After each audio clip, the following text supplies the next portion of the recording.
Selamat datang di channel saya Serangga Gatal. Jangan lupa di subrek, like and share. Mimin doakan semoga kita sehat semua. Oke, kita mulai. Ketika dia melihat isi kotak giok, sudut bibir Suyi berkedut tanpa terasa. Bangau kertas lain. Mengapa wanita gila sangat menyukai burung bangau origami? Suyi terdiam. Namun segera, dia tercengang dan menyadari bahwa bangau kertas ini berbeda. Tubuhnya berwarna perak pucat, matanya seperti sepasang berlian darah jernih, kepalanya menunduk, dan paruhnya menyisir sayapnya. Di bagian belakang bangau kertas, ada kotak perunggu hanya seukuran sebutir beras. Yang lebih luar biasa lagi adalah kotak perunggu itu sudah cukup kecil, tetapi di dalam kotak itu ada catatan yang disegel. Tulisan tangan pada catatan itu sangat kecil sehingga hanya bisa dilihat dengan jelas dengan akal sehat. Pencuri tuasu, simpan kotak ini untukku. Jika suatu hari hidupmu dalam bahaya, buka kotak ini. Aku tahu kamu tidak akan mendengarkanku. Aku benar-benar ingin tahu apa yang ada di dalam kotak itu, tapi kali ini beri aku wajah, jangan lakukan itu, oke? Setelah membaca tulisan di catatan itu, Suyi menyentuh hidungnya. Wanita gila ini menebak dengan benar, jika bukan karena kalimat terakhir, dia akan membuka kotak kecil seperti sebutir beras. Bahkan untuk menggunakan Star Soul Silk dan Mysterious Demon Blood Crystal untuk menumpuk bangau kertas, itu benar-benar buang-buang waktu. Suyi memfitnah dan menutup kotak giok lagi. Di kehidupan sebelumnya, sebagai Master Pedang Xuan Jun yang merupakan satu-satunya di hutan belantara, dia mengumpulkan harta langka yang tak terhitung jumlahnya dalam beberapa tahun terakhir. Dibandingkan dengan pemilik pegadaian, itu sedikit lebih rendah. Wanita yang terlalu cantik, tetapi memiliki temperamen yang sangat kejam, memiliki banyak harta misterius dan tidak dapat diketahui di tangannya. Dia seperti harta karun misterius, seolah-olah dia bisa mengeluarkan beberapa harta karun aneh dan aneh kapan saja. Ini adalah harta langka di dunia, seperti lonceng hati, sempoa bintang derajat, dan skala diskriminasi di pegadaian. Dan ini hanyalah setetes ember di antara harta yang telah dikumpulkan wanita gila itu. Menyingkirkan kotak giok, Suyi melihat ke langit dan berjalan ke kejauhan. Ini sudah larut pagi. Langit dan bumi dingin dan sunyi. Puncak gunung. Dong Guofeng duduk di tanah dan melihat kotak perunggu di tangannya dengan sedikit keraguan. Seperti yang dia katakan di pegadaian, dia tidak memiliki kebutuhan, dan dia tidak memiliki rencana untuk berdagang dengan Lao Chaofeng. Tetapi pada akhirnya, Lao Chaofeng mendorong kotak perunggu itu kepadanya. Hal ini membuat Dong Guofeng masih belum mengerti apa yang sedang terjadi. Mungkinkah setelah menimbang sempoa, Anda benar-benar berpikir bahwa Anda diberkati dengan keberuntungan besar dan keberuntungan, tidak hanya membebaskan diri Anda dari hukuman, tetapi juga memberi diri Anda kesempatan? Dong Guofeng mengerang. Apa yang dilihatnya di pegadaian malam ini membuka matanya dan mengejutkannya. Saya tidak bisa membayangkan bagaimana pegadaian yang luar biasa bisa ada di dunia ini. Bahkan selama berabad-abad, masih ada banyak tokoh kekaisaran yang menggadaikan barang-barang di dalamnya. Seperti pedang menyilaukan yang ditinggalkan oleh Kaisar Pedang Xuan Youjian, tangan kiri yang ditinggalkan oleh Ratu, dan sebagainya. Semua ini benar-benar di luar kognisi Dong Guofeng, dan sampai sekarang, ada perasaan yang tidak nyata. Angin malam bertiup, dan tiba-tiba terdengar suara acuh tak acuh. Anda bisa menahan napas saat mendapat kesempatan seperti itu. Dong Guofeng terkejut, mendongak, dan melihat sosok yang dikenalnya berjalan dari kejauhan. Ini Suyi. Apakah teman-teman melihat apa yang terjadi sebelumnya? Dong Guofeng bangkit. Suyi berkata dengan santai, asal-usul pegadaian itu sangat misterius, bisa disebut pegadaian surga, sejak zaman kuno, ia telah melakukan perjalanan di berbagai pesawat dunia, tetapi siapapun yang memenuhi syarat untuk melakukan bisnis dengan pegadaian pasti beruntung. Berbicara, dia menunjuk ke kotak perunggu dan berkata, barang-barang di dalam kotak ini ditinggalkan oleh seorang kaisar pedang di Jalan Iblis, yang sangat bermanfaat bagi latihan ilmu pedang Anda, cukup untuk itu akan memberi Anda banyak kepercayaan dalam masa depan ketika Anda menjadi kaisar. Tapi kamu diberkati dengan ini, dan kamu juga akan terikat oleh sebab dan akibat dari hal ini. Setelah kamu mempertimbangkannya, putuskan apakah akan membukanya atau tidak. Setelah mengatakan itu, Su Yi berbalik. Datanglah dengan tenang, katakan sesuatu, lalu hanyut. Ini membuat Dong Guofeng tercengang. Sampai sosok Su Yi menghilang ke dalam malam, dia melihat ke bawah ke kotak perunggu, mengingat adegan yang dia alami di pegadaian misterius itu, dan mau tidak mau merasa sedikit tersesat. Siapa Su Yi ini? Mengapa dia tahu semua tentang asal-usul pegadaian misterius itu? Di kuil Tao Bobrok yang ditinggalkan di hutan belantara. Ketika Su Yi kembali, langit hampir pecah. Melihat Su Yi aman dan sehat, Wen Xinzhao dan yang lainnya diam-diam lega. Saudara Su, apakah ada yang salah dengan bel itu? Wen Xinzhao mau tidak mau bertanya. Ini hanya masalah kecil, ayo pergi ke kota Jiuding. Su Yidao. 18 Februari. Kota Jiuding, di Gunung Tianmang. Sebuah paviliun yang dibangun di samping lautan awan di atas tebing. Itu berencana untuk berurusan dengan Su Yi. Wang Jiushen melaporkan. Itu normal. Mereka menganggap Su Yi sebagai target pembunuhan mereka. Setelah mengetahui penampilan Su Yi, Yan mungkin acuh tak acuh. Xia Huang berbisik dalam jubah kain. Dia memegang sinyal dalam bentuk bulan yang memudar, dan matanya sedikit rumit. Wang Jiu tidak memperhatikan adegan ini, dan terus melaporkan, Tuan, terakhir kali 7 raksasa kuno berbicara bersama dan mengeluarkan ultimatum kepada kami untuk membuat ultimatum sebelum hari pertama bulan April. Keputusan, sekarang, hanya ada bulan tersisa sampai hari pertama April. Xia Huang mengerutkan kening. 7 raksasa kuno telah memerintahkan keluarga kerajaan Daxia untuk menyerahkan kota Jiuding dan Gunung Tianmang sebelum hari pertama bulan April. Jika tidak, pasukan akan datang ke kota dan bergabung untuk menyerang. Insiden ini telah menyebar sepanjang musim panas, menyebabkan kepanikan di kota Jiuding. Itu juga membuat situasi keluarga kerajaan di Daxia genting. Jangan khawatir, masih beberapa saat sebelum hari pertama April, jadi jangan panik. Setelah hening sejenak, Kaisar Xia menarik napas dalam-dalam dan berkata, selama rekan Taois Su ada di sini, dia dapat membantu kita memperbaiki arai batas kota Jiuding, bahkan jika mereka berkumpul untuk melakukan kejahatan, mereka juga dapat ditolak. Dari kota Jiuding, di luar, Wang Jiu ragu-ragu sejenak, lalu berbisik, Tuan, jika Taois Su datang ke kota Jiuding dan menganggap Taois Su sebagai 7 raksasa kuno yang menjadi duri di matanya, saya khawatir dia akan menggunakan ini sebagai alasan untuk datang ke membuat masalah. Jika itu masalahnya, itu akan menjadi buruk. Xia Huang menyipitkan matanya. Pada saat ini, seorang pelayan datang dengan tergesa-gesa dan memberikan surat rahasia, mengatakan, Yang Mulia, ada surat dari klan Iblis Huan. Xia Huang mengambil surat rahasia itu dan membukanya, dan melihat bahwa surat itu hanya berbunyi. Jika klan Daxia memberikan perlindungan kepada putra Su Yi lagi kali ini, klan Huan akan bergabung dengan klan Tianji Daomen, Sekte Fenyang, Sekte Jingkong Zhen, Yunin Jianshan, dan klan Dongguo untuk menonton keluarga Daxia Wan adalah musuh. Prasasti, Huan Tiandu. Ekspresi Xia Huang tidak pasti. Khawatir tentang apa yang terjadi, dan itu terjadi. Kenapa tidak ada istana hantu? Xia Huang tiba-tiba menyadari bahwa ada sesuatu yang salah. Pelayan itu menggelengkan kepalanya, menunjukkan bahwa dia tidak tahu. Xia Huang melihat kop surat di tangannya, sambil berpikir, sepertinya hanya 6 raksasa kuno yang teguh dalam masalah ini.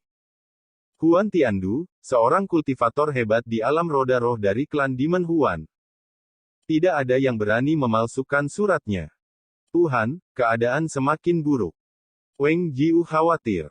Xia Huang melipat kop surat dan berkata dengan tenang, apakah menurut Anda tanpa alasan rekan Daoisu, apakah kekuatan kuno itu bukan musuh kita? Wang Jiu berkata tanpa ragu, tidak. Betul sekali. Xia Huang berkata, bahkan jika situasinya serius, kami tidak akan pernah menyerah sesama Taoisu. Dia tampak bertekad dan berkata, tentu saja, persiapan yang harus dilakukan dibuat secara alami. Setelah semua, dia melangkah pergi. Wang Jiu sepertinya telah menebak sesuatu, dan ekspresinya berubah. Untuk waktu yang lama, dia menghela nafas dan tetap diam. Halaman King Yun. Ketika Sui berada di kota Jiuding, dia tinggal di sini untuk sementara waktu. Apa yang tidak dia ketahui adalah bahwa halaman yang tenang dan elegan ini awalnya memiliki pemilik lain. Saat itu tengah hari dan langit cerah. Di awal musim semi, halaman Qingyun penuh dengan tanaman hijau subur dan danau yang berkilauan, menciptakan pemandangan musim semi yang semarak. Di halaman, seorang wanita dengan penampilan luar biasa dan sosok anggun duduk santai di kursi bambu di samping bunga. Saat memasuki halaman dan melihat wanita ini, ekspresi Kaisar Xia tiba-tiba menjadi rumit. Nama wanita itu adalah Pu Surong, ibu dari putrinya Xia Qingyuan, juga istrinya. Demikian pula, dia juga seorang wanita dengan asal yang misterius. Tak lama setelah Xia Qingyuan lahir, Pu Surong meninggalkan selembar kop surat, diam-diam pergi, dan menghilang. Dalam beberapa tahun terakhir, setiap kali saya memikirkan wanita ini, Xia Huang memiliki perasaan yang tak terlukiskan di hatinya, kehilangan, kemarahan, ketidakberdayaan, kepahitan. Semuanya. Dan sekarang, dia kembali. Namun, bukan untuk bersatu kembali dengannya, tetapi untuk membawa putrinya Xia Qingyuan dan meninggalkan benua Changqing. Apakah kamu sudah memikirkannya? Melihat Kaisar Xia, Pu Surong, yang sedang duduk di kursi bambu, tersenyum dan berkata. Namun, dia tampak tersenyum, tetapi ekspresinya tenang dan matanya terasing, seolah-olah dia sedang berbicara dengan orang asing. Xia Huang menstabilkan pikirannya, ekspresinya menjadi tenang, dan berkata, permintaanmu terlalu banyak, aku tidak akan pernah setuju. Pu Surong sedikit mengernyit dan berkata, saya tahu bahwa Anda tidak dapat menanggung putri Anda, tetapi jangan lupa bahwa keluarga kerajaan Daxia di belakang Anda sekarang dalam bahaya dan dapat dihancurkan kapan saja. Berbicara tentang ini, dia berkata dengan serius, tapi selama kamu berjanji untuk membiarkan putrimu dan aku pergi, sebagai gantinya, aku dapat membantumu dan keluarga kerajaan Daxia di belakangmu menyelesaikan krisis ini. Xia Huang berkata tanpa ekspresi, saya berkata, tidak ada kemungkinan negosiasi tentang masalah ini. Pu Surong jelas sedikit tidak senang, dan berkata, lalu apa yang kamu lakukan di sini hari ini, mengenang yang lama? Mencoba memulihkan hubungan antara kamu dan aku. Aku tidak punya waktu luang dan waktu untuk menasihatimu. Lebih baik untuk menyerah. Setelah beberapa saat, dia menarik napas dalam-dalam dan berkata tanpa ekspresi, kamu terlalu banyak berpikir, aku di sini hanya untuk memberitahumu bahwa aku memiliki tamu terhormat yang datang, dia adalah orang yang bernostalgia dan akan tinggal di halaman kecil Qingyun ini. Dia mengangkat kepalanya dan menatap Pu Surong, jadi, tolong pindahkan tempatnya.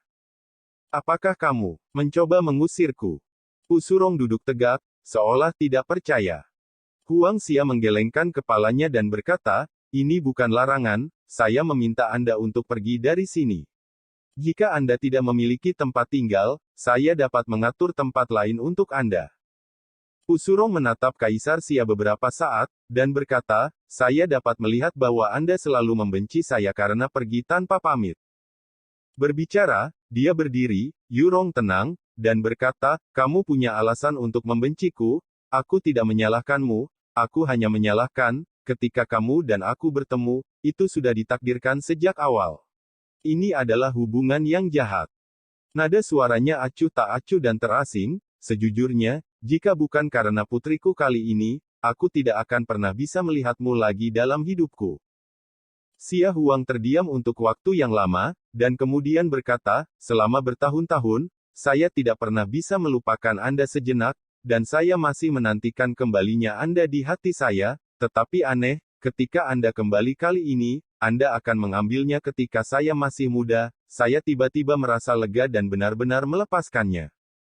Setelah jeda, ekspresinya menjadi lebih dan lebih tenang, dan dia berkata, meskipun aku masih akan sedih tentang ini, aku percaya bahwa di masa depan, aku bisa melupakanmu sedikit dari hatiku. Betulkah? Pu Surong tersenyum tidak setuju, kalau begitu sebaiknya aku katakan terus terang, kali ini aku pasti akan pergi dengan putriku. Xia Huang mengerutkan kening.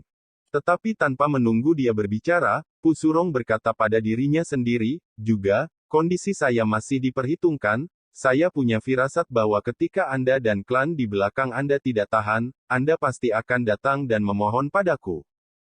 Berbicara, dia melihat atap loteng tidak jauh, dan berkata, Aleng, kita harus pergi.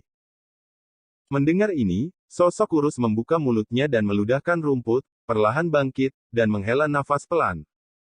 Pergi pada saat ini benar-benar mengecewakan cahaya yang luar biasa ini. Suara itu masih berdering, dan sosoknya tiba-tiba muncul di samping Pusurong dari udara tipis. Di mataku, kamu hanyalah karakter di alam roh, jika kamu benar-benar jatuh pada akhirnya, aku dapat menjamin bahwa yang sial pasti adalah dirimu sendiri. Bicaralah perlahan, dengan ancaman yang tidak tersamar. Xia Huang semakin mengernyit, dan wajahnya sedikit muram. Hilang. Pusurong berbalik. Pemuda tampan bernama Aleng dengan cepat mengikuti sambil tersenyum. Melihat mereka pergi, Kaisar Xia terdiam untuk waktu yang lama, lalu tiba-tiba menghela nafas panjang. Dahulu kala, dia menduga bahwa Pusurong memiliki asal-usul yang misterius dan kemungkinan besar bukan milik benua Changqing ini. Namun, Kaisar Xia tidak pernah membayangkan bahwa setelah menghilang selama bertahun-tahun, ketika wanita yang pernah dicintainya muncul kembali, dia menganggap dirinya sebagai orang asing. Dan bahkan mengambil putrinya darinya. Pusurong, kamu mungkin memiliki pengalaman hidup yang luar biasa, atau kamu mungkin memiliki sarana untuk menembus langit, tetapi kali ini, bahkan jika aku mati, aku tidak akan membiarkan putriku meninggalkanmu. Kecuali, putriku rela meninggalkanku. Xia Huang melangkah pergi. Ketika dia baru saja kembali ke Gunung Tianmang, Wang Jiu menyambutnya dengan gembira dan berkata, Tuan, baru saja mengirim kabar baik. Xia Huang terkejut dan berkata, ceritakan padaku tentang itu. Wang Jiu menarik napas dalam-dalam dan berkata, kemarin, di depan kuil Yuntian, Su Daoyou mengalahkan Dong Guo Feng, pemimpin generasi muda klan Dong Guo. Bergerak. Jing Yun, anak ini, tidak bisa mati begitu saja. Kita, kekuatan kuno, harus maju dan mundur bersama. Tianji Daomen. Setelah mendengar berita itu, kepala sekolah saat ini Wen Changsui mengucapkan kalimat ini dengan tenang. Sikapnya terungkap sepenuhnya. Dalam beberapa bulan, dia telah tumbuh sedemikian rupa. Jika dunia yang cemerlang itu datang, seberapa banyak anak ini harus berubah? Pada saat itu, tidakkah aku akan menyerah pada salah satu dari mereka? Sekte Fenyang, pemimpin Sekte Fenyang, Si Yunji, berkata dengan acuh tak acuh, saya tidak ingin kursi ini, di masa depan, dunia akan didominasi oleh musuh. Kami benar-benar tidak memiliki keluhan dengan Sui. Jika kami hanya berurusan dengan Sui, kami tidak perlu terlibat. Tetapi jika Sui dan keluarga Daxia berkumpul, Anda tidak bisa berpangku tangan. Akan ada perdamaian di dunia. Gunung Pedang Tersembunyi Yun. Tidak masalah jika kamu kehilangan muka, temukan saja kesempatan untuk mengambil wajah yang hilang, itu saja. Namanya Liang Jianting. Kepala Sekolah Gunung Pedang Yunyin. Dong Guo. Anginnya belum kembali. Kembali ke Patriark, Tuan Muda belum kembali. Di aula, Patriark Dong Guo Bofu mengerutkan kening dan wajahnya suram. Lanjutkan mencari, Fenger adalah pilar klan kita di masa depan, dan tidak boleh ada kesalahan. Iya. Seorang pelayan tua menerima perintah. Di aula, ada banyak tokoh besar dari klan Dong Guo, dan salah satu dari mereka tidak bisa tidak bertanya, Patriark, apa yang harus saya lakukan dengan putra Sui ini? Dong Guo Bofu terdiam. Untuk waktu yang lama, dia menghela nafas dan berkata, temukan angin dulu. Semua orang terdiam dan tertekan. Siapa yang tidak bisa mendengar, setidaknya sekarang, Patriark tidak berencana untuk membalas dendam pada Sui segera. Seseorang bertanya lagi, Patriark, haruskah kita terus bergabung dengan kekuatan kuno lainnya dalam berurusan dengan klan Xia? Dong Guo Bofu tiba-tiba bangkit, matanya menyapu kerumunan seperti listrik, dan dia mengucapkan kata demi kata, sebelum menemukan Fenger, jangan menyebutkan hal-hal lain. Setelah mengatakan itu, dia pergi. Semua orang di aula saling memandang. Tanggal 22 Februari. Sui meninggalkan hari keempat kuil Yuntian. Dini hari. Kota Jiuding semarak dan makmur seperti sebelumnya. Tampaknya tidak peduli seberapa bergejolaknya dunia, itu tidak akan mempengaruhi ibu kota kekaisaran kuno ini sedikit pun. Jalanan penuh dengan lalu lintas dan hiruk-pikuk. Dunia menjadi semakin kacau, tetapi kota Jiuding ini tampaknya tidak berubah sama sekali. Segera setelah memasuki kota, Wen Xinzhao menghela nafas dengan emosi. Di samping, Su Yi tersenyum dan berkata, jika Kaisar Xia Agung ini dalam kekacauan, maka masalahnya akan serius. Aku sedang berbicara pada diriku sendiri, ketika tiba-tiba sebuah kereta perunggu berhenti di sisi Su Yi. Sekian dulu update-annya, tunggu lanjutannya di channel saya Serangga Gatal, di subscribe ya guys.